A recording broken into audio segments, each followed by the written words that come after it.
Muraho neza abakunzi b'inshuti y'Igikoni TV. Nejejwe no kubana namwe kuri uyu munsi ndizera mumeze neza kandi abatameze neza muhumure muraza kumera neza. Rero mbahaye ikaze mu kiganiro cyanjye cy'uyu munsi aho tugiye kurebera hamwe uburyo bwo guteka inkoko. Inkoko itekwa mu buryo butandukanye biterwa nuko umuntu abyumva abishaka uko ashaka kuyiteka, ariko hariho n'ibintu bindi byinshi tuba tugiye duhuriyeho. Rero inkoko nanone zitekwa gutandukanye kuko ziri amoko abiri, hari inkoko y'inzungu hakaba n'inkoko y'inyarwanda. Ni kuvuga ngo rero izo nkoko ntabwo zitekwa kimwe pe, oya, zigira ubwo kubera yuko inkoko y'inzungu iroroha cyane kurenza inkoko y'inyarwanda. Hari ukuntu rero bigusaba kuyiteka ukamenya ati iyi nzungu ndayiteka gutya, inyarwanda ndayiteka gutya.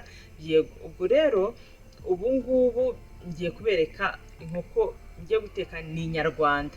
Ubwo rero ntabwo nzi wowe uyiteka gute, ntabwo namenya uko ubigenza, ariko njyewe ngiye kukwereka uburyo nyiteka. Hanyuma rero ntize igihe ubane nanjye, utangirane nanjye, usozanye nanjye, birarangira usobanukiwe uburyo bwo guteka inkoko. Ni mu kanya rero. Nari maze kubibabwira, ibi ngibi ni ibirungo tugiye kwifashisha mu gukora ibyo kurya byacu y'uyu munsi duteka inkoko. Ikintu cy'ingenzi nyamukuru nuko tugiye gukora inkoko, kandi tukora inkoko ifite isosi tubasha gushyira ku muceri, byose ubugari, kawunga, aho wumva hose uyikunze. Niyo uyu munsi wa none niryo somo tugiye kwiga. Hanyuma rero kugira ngo inkoko yanjye imere neza, ngiye kubanza nyishyiremo uturungo kugira ngo ibe iri kumera neza.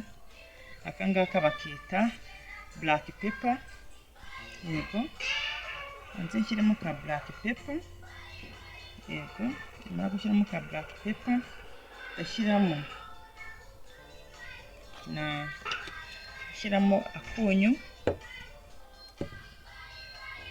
gushyiramo umunyu, nyuma gushyiramo umunyu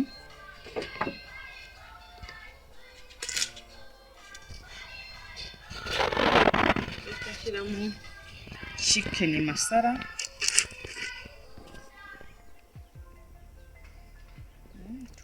akarongo k'inyama ka chicken masala nyine. Ndangiza kugashyiramo, nyanyagizamo n'amavuta.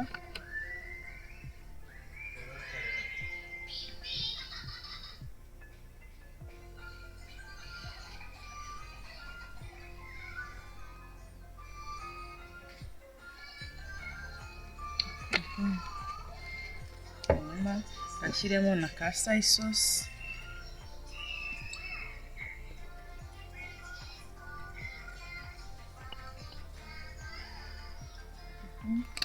Hanyuma banze mbivange.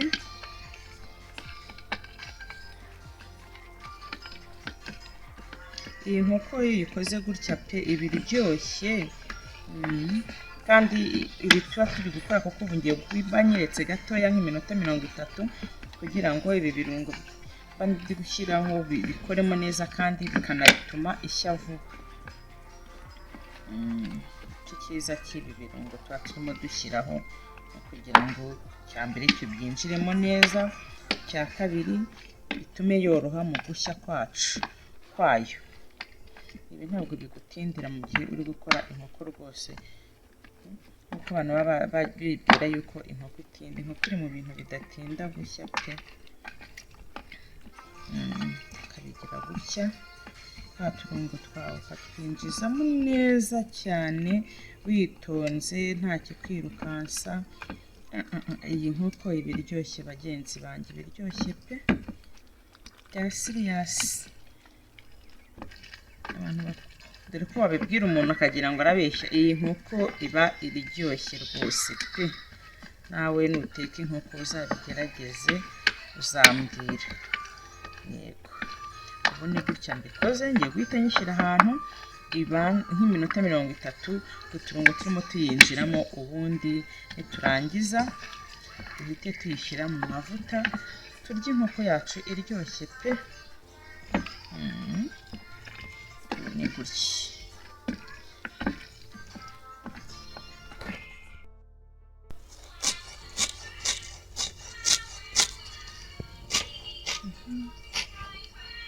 Ikatire rero ibirungo byacu turi bwifashishe mu gihe turi gutegura inkoko.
Ugahindura hasi ukareba uko habaye, yego nabibonye, ukongera ukubura kugira ngo n'ibindi hasi, yego, kandi ukaba ugenda ukwirakwizamo amavuta nini kugira ngo inkoko yawe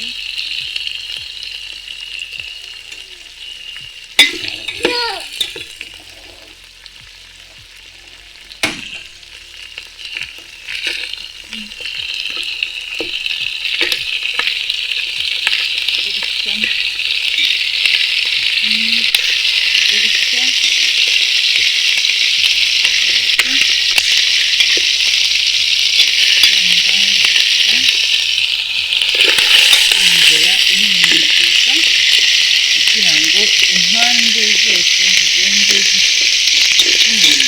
ziterana, twa turungo byose byakagiye guhumura, ntabwo byose pe, ntabwo kuri byose n'inkoko rwose. Kongera kubura, bikeneye guhindurwa, kongera ukabindikira nanone, bikeneye ko ihindurwa,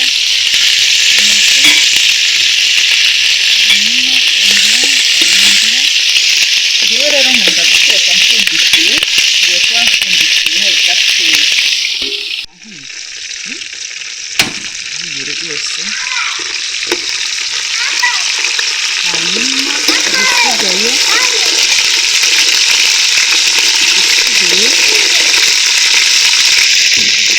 rero nuko tugiye yawe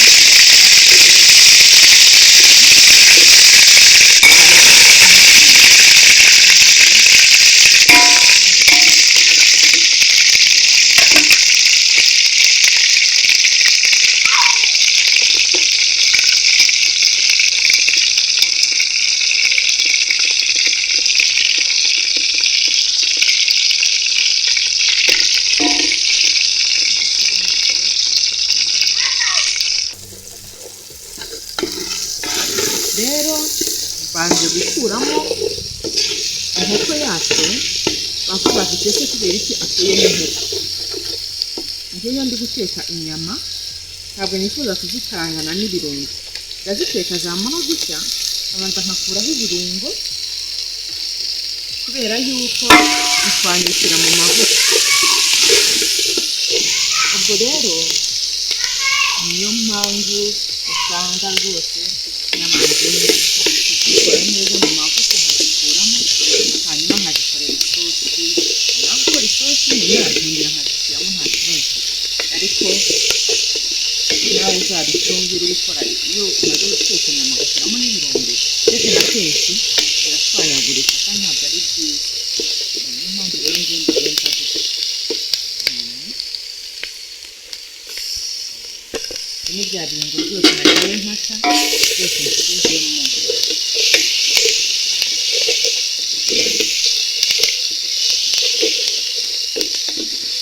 ariko tungurusumu humura neza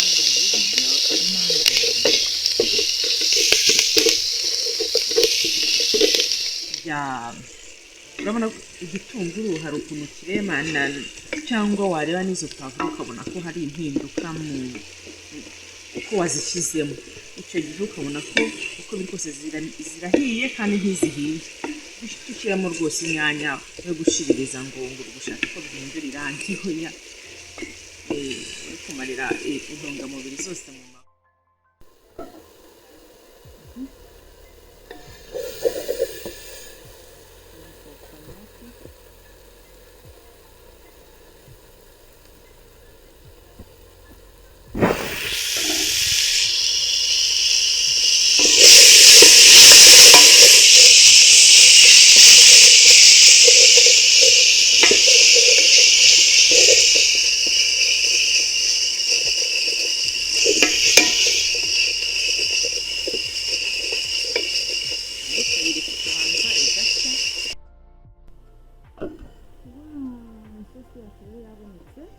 tugiye turashoje guteka isosi yacu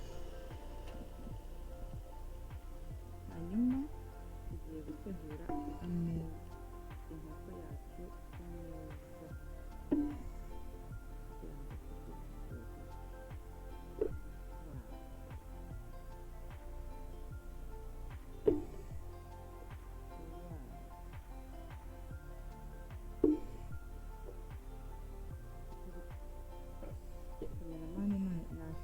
nashyire kamera ahantu ndi gushyira kurya ukuntu ndi kugereza inkoko yanjye rwose ibyo nshaka kuyitaho kurenza kwita ku bindi